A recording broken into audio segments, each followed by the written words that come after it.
Oke, dah on nih. Assalamualaikum warahmatullahi wabarakatuh. Kepada dosen pengampu Bapak Denny Purnomo Koto, serta teman-teman semua yang sudah menonton dari awal sampai akhir. Perkenalkan, nama saya Muhammad Azhar Danindra Yusuf dengan NIM 31124 1370019, kelas AA1, S1 Manajemen. Pada kesempatan kali ini, saya ingin membahas hasil resum dari buku pengantar bisnis yang sudah saya baca. Ada beberapa penulis, yaitu Dr. Dorothea Wahyu Arianti SEMT, Fandi Tujonto SEM Kom PhD, dan Aris Suryana S. Prinsip-prinsip etika bisnis dijabarkan seperti berikut. Bisnis merupakan kegiatan untuk menghasilkan sesuatu, baik barang maupun layanan atau jasa. Menurut Albert dan Griffin tahun 2009, bisnis juga merupakan usaha perdagangan dengan menjual barang atau layanan kepada konsumen, baik individu atau perusahaan, dan mendapatkan keuntungan. Perusahaan, pasar swalayan, rumah sakit, konsultan, pasar tradisional, dan sebagainya, semua merupakan organisasi bisnis. Bisnis dapat pula berarti individu atau organisasi yang mencoba mendapat keuntungan dengan menyediakan produk yang memuaskan kebutuhan orang lain. Menurut Farrell et al. Tahun 2011, bisnis juga merupakan suatu keadaan di mana seseorang atau sekelompok orang sibuk melakukan pekerjaan yang menguntungkan.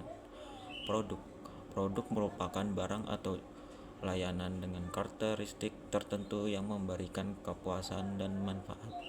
Perusahaan bisnis menyediakan barang atau layanan yang akan disampaikan kepada pelanggan dan mendapatkan keuntungan. Bisnis juga merupakan lembaga yang menghasilkan barang atau layanan yang dibutuhkan masyarakat dan sangat dipengaruhi oleh naik dan turunnya permintaan masyarakat. Bisnis bisa bermakna dengan kegiatan ekonomi yang bertujuan untuk memenuhi kebutuhan masyarakat.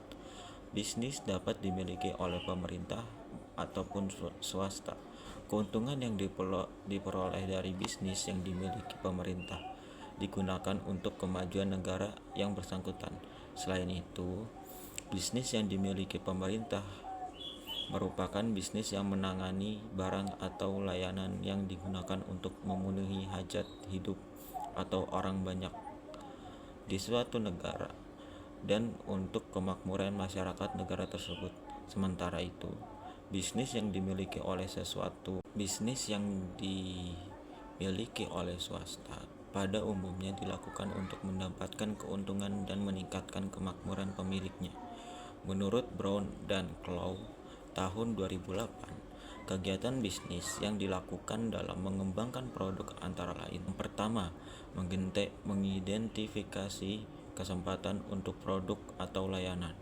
Yang kedua, mengevaluasi permintaan produk dan jasa. Yang ketiga, mendapatkan dana atau modal kerja. Yang keempat, mengelola produksi barang atau jasa. Yang kelima, memasarkan barang atau jasa. Yang keenam, membuat laporan untuk memuaskan permintaan pemerintah dan memperbaiki proses. Tujuan bisnis ialah tujuan yang akan dicapai, tidak hanya untuk memenuhi kebutuhan konsumen.